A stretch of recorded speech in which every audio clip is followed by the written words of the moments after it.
Hello everyone, this is question number 19 from Check Your Understanding Olympiad Pathfinder. I am reading out the question for you. Two boys are standing near the ends of a 100-meter long conveyor belt that is running with a constant velocity 1 meter per second. The boys step on the conveyor belt on its opposite ends and start walking towards each other. After meeting, they immediately return towards the ends of the belt and then continue the process repeatedly. The boys walks with a constant speed of 3 meters per second relative to the conveyor belt. What distance relative to the ground do the boys walk in the first 300 seconds? तो question में दी हुई है कि ये एक conveyor belt है. ये conveyor belt VC is equal to 1 metre per second से इस डायरेक्शन में मूव कर रही है कंटिन्यूअसली. ठीक है, तो हम आइए पहले डेटा कलेक्ट करते हैं. VC कन्वेयर बेल्ट की जो स्पीड है वो दी हुई है 1 मीटर पर सेकेंड. दूसरी क्या दी हुई है? बॉयज की relative speed with respect to your conveyor के रिलेटिव उसकी स्पीड दी हुई है. तो बॉय का जो रिलेटिव स्पीड है वो VR क्वेश्चन में दिया हुआ है. VR is equal to 3 metre per second है. तीसरी चीज क्या दी हुई है? कन्वेयर का length L is equal to 100 metre है. ठीक है, ओके. चौथी चीज क्या दी हुई है? टाइम दी हुई है delta T is equal to 300 second.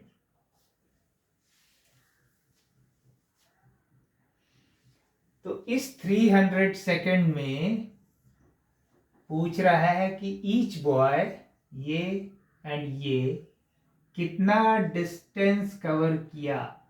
Boy ने अगर D बोल दूं उसे, तो इस 300 सेकेंड में उसने कितना डिस्टेंस कवर किया ये बताना है. प्लस अपार्ट फ्रॉम दिस एक चीज और दी हुई है कि दोनों बॉय जो है, एक बॉय अगर इसको मैं नंबर 1 बॉय बोलूं और इसको नंबर 2 बॉय बोलूं, तो नंबर 1 बॉय इस एंड पे चढ़ता है और नंबर 2 बॉय यहाँ पे चढ़ता है. दोनों सेम टाइम पे दे स्टेप ऑन द कन्वेयर पे सवार हो जाता है. तो इसमें सबसे इंपॉर्टेंट चीज आपको पहले ये समझिए, आप VR relative speed of the boy with respect to your conveyor belt. Conveyor relative speed कहने का मतलब है कि अगर एज एन ऑब्जर्वर आप खुद इस कन्वेयर पे बैठ जाइए, आप कोई मूवमेंट मत कीजिए, कन्वेयर के रिस्पेक्ट में आप स्टेशनरी रहिए, जिस जगह पे बैठे हैं उस पर बैठे रहिए. तो जब आप यहाँ बैठ जाएंगे तो कन्वेयर के साथ आप मूव कर रहे होंगे VC से. उस समय जो आपको इसकी जो स्पीड नजर आती है VR, वही रिलेटिव वेलोसिटी है. उस समय जो आपको इसकी भी जो स्पीड नजर आती है वही VR है. So VR is not changing whether you are going towards the conveyor motion side or coming opposite to it. VR is relative to the conveyor is same. That is your 3 meter per second. तो ये चीज clear हो गई. Now next आपको distance measure करना है कि कितना इन दोनों ने वॉक किया. और एक कंडीशन और दी हुई है कि ये लोग यहाँ से इस एंड से नंबर 1 बॉय मूव करना शुरू किया टुवर्ड्स 2 एंड नंबर 2 बॉय 1 की तरफ मूव करना शुरू किया इस एंड से, अपोजिट एंड से। दोनों जहां पे भी मिलता है, मान लिया ये इन दोनों की मीटिंग ए पॉइंट पे फर्स्ट टाइम हुई, वहीं से इमीडिएटली वो रिटर्न हो जाता है। नंबर 1 फिर इस तरफ आने लगता है और नंबर 2 वापस अपने एंड की ओर जाने लगता है। तो अगर हम मान लें for our calculation number 1 boy ने x डिस्टेंस कन्वेयर पे इस डायरेक्शन में कवर किया, तो L minus x distance number 2 ने कवर किया, राइट। ए पे दोनों की मीटिंग हो रही है। तो अब हमें पहले तो आप देखिए, जब बॉय आपको कन्वेयर के डायरेक्शन में जब मूव कर रहा है तो ग्राउंड के रिस्पेक्ट में उसकी वेलोसिटी क्या हो जाएगी, when moving in the direction of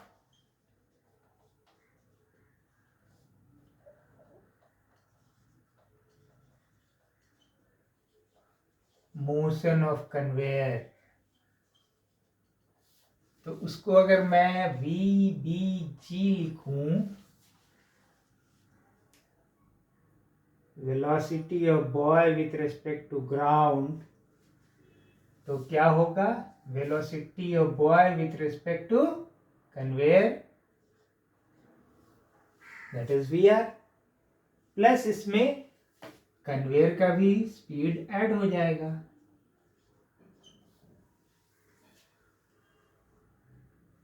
तो VR क्या दी हुई है आपको, 3 दी हुई है। VC क्या दी हुई है, 1 मीटर पर सेकेंड दी हुई है। तो आपको ये मिल गया 4 metre per second. When moving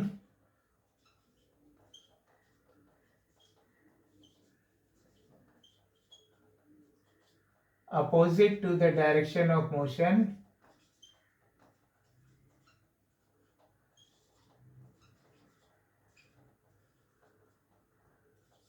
of conveyor, तो उस समय बॉय की speed with respect to ground अगर मैं VBG डैश कर दूं इन दोनों को डिफरेंट बनाने के लिए, तो क्या हो जाएगी, VR से आप कन्वेयर के रिस्पेक्ट में इस डायरेक्शन में VR से मूव कर रहे हैं, लेकिन कन्वेयर आपको इधर की पीछे की ओर जा रही है, तो ग्राउंड से आपको क्या दिखेगा, उसका स्पीड VR माइनस VC दिखेगी, माइनस हो जाएगा। तो 3 minus 1 that is 2 metre per second. अब आइए हम लोग देखते हैं यहां से यहां तक जाने में, 1 to A जाने में बॉय 1 को कितना टाइम लगा, 1 to A मोशन के लिए जो कंसीडर कर रहे हैं कितना समय लगा, उसको अगर हम लोग डेल्टा T1 टाइम बोल लें, तो डिस्टेंस आपको मालूम है, ग्राउंड से आप देख रहे हैं तो ग्राउंड से आपको वेलोसिटी मालूम है VBG, x बाई 4 सेकेंड्स लगी।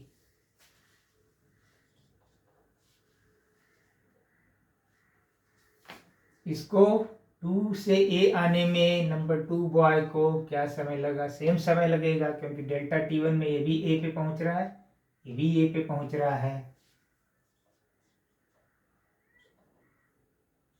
तो वो हो गई L माइनस एक्स का डिस्टेंस हो गया ये, divided by velocity that is VBG dash, तो L minus x by 2 seconds.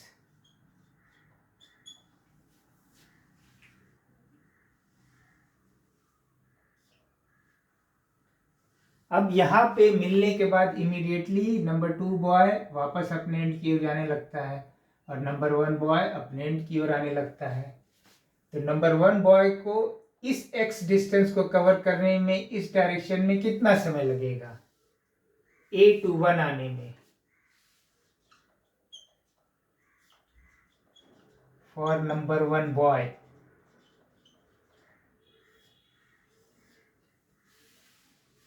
उसको कितना वक्त लगेगा, उसको मान लेते हैं हम लोग डेल्टा t2 टाइम लगता है, हमें डिस्टेंस मालूम है x।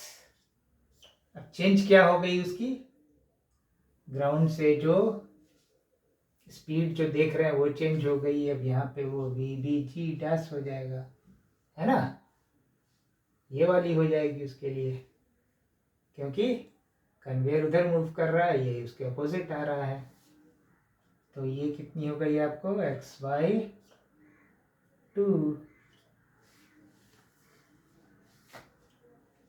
और A to 2 जाने में फॉर नंबर 2 बॉय कितना टाइम लग गया। इसको अगर मैं डेल्टा t2 डैश लिखूं तो l-x, अब ये इसकी कन्वेयर के अलोंग इसकी चल रहा है, ये कन्वेयर भी उधर ही मूव कर रहा है, बॉय भी उधर ही जा रहा है, तो v भी g हो जाएगी, ये वाली हो जाएगी, सेम डायरेक्शन है ना। तो l-x divided by vbg is your 4।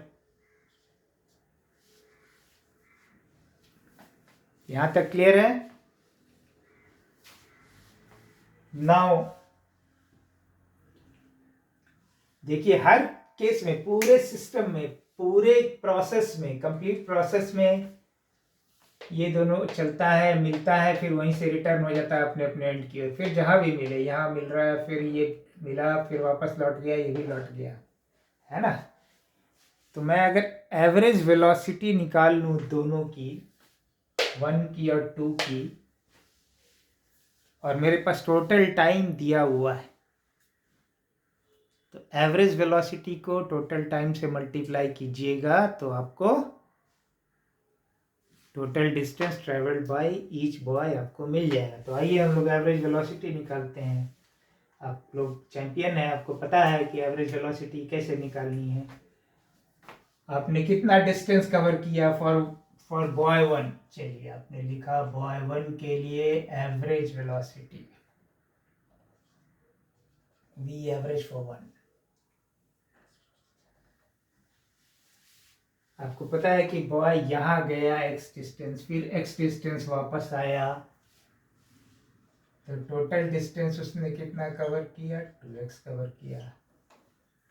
अब 1 से a और a से 1 आने में टोटल टाइम कितना लगा, तो डेल्टा t1, 1 से a जाने में, a से 1 आने में इसको जो समय लगा वो है डेल्टा t2।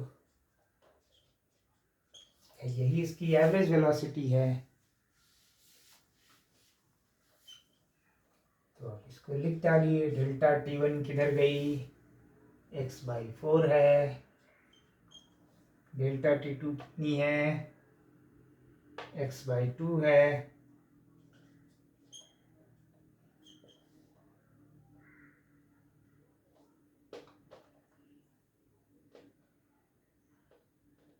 +1 3/4 8, तो ये आपको 8/3 आ जाएगी, x कैंसिल हो जाएगा, 8/3 आ जाएगा।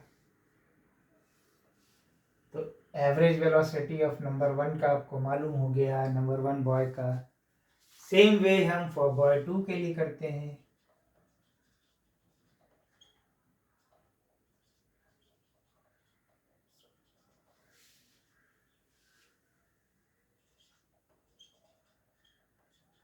टोटल डिस्टेंस कितना कवर किया, l-x इधर आया, l-x से इस तरफ गया, तो ये आपको 2 इंटू l-x हो गया, divided by delta t1 time में 2 to a आया था, और डेल्टा t2 डैश टाइम में वो अपोजिट डायरेक्शन में गया, सो डेल्टा t2 डैश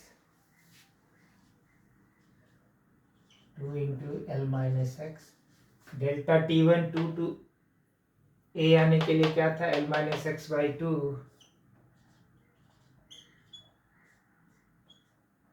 और डेल्टा टू T2 डैश क्या थी, L माइनस एक्स बाई 4। देख लीजिए L माइनस एक्स सबका कैंसिल आउट हो जाएगा, ये भी आपको 8/3 आ जाएगी मीटर पर सेकेंड, है ना। इसको यूनिट पे लिख दीजिए।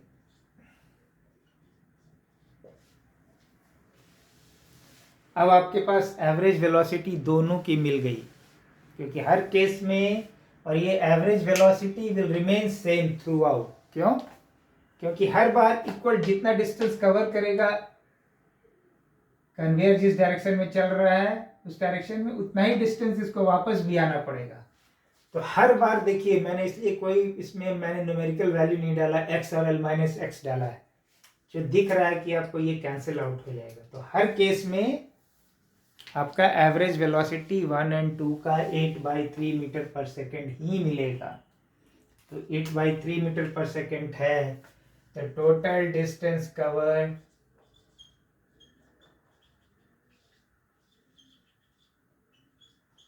by boy 1 will be equal to V average 1 into delta T time जो 300 सेकेंड दी हुई है। तो फिर ये आपको 8/3 मिली, 300, so that is 800 meters.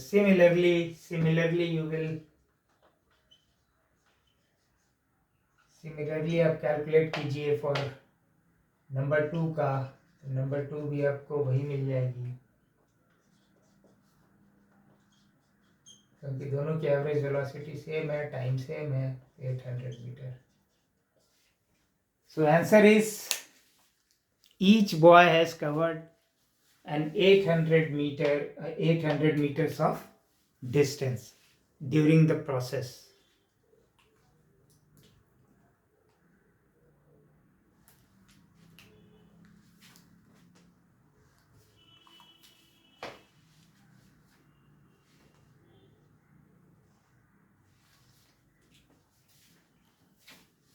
Hopefully आपको आंसर समझ में आ गया होगा, अप्रोच समझ में आ गई होगी। It's a very good question on average velocity. कहीं पे कोई दिक्कत है please write in the comment box, I will come back to you. Thank you.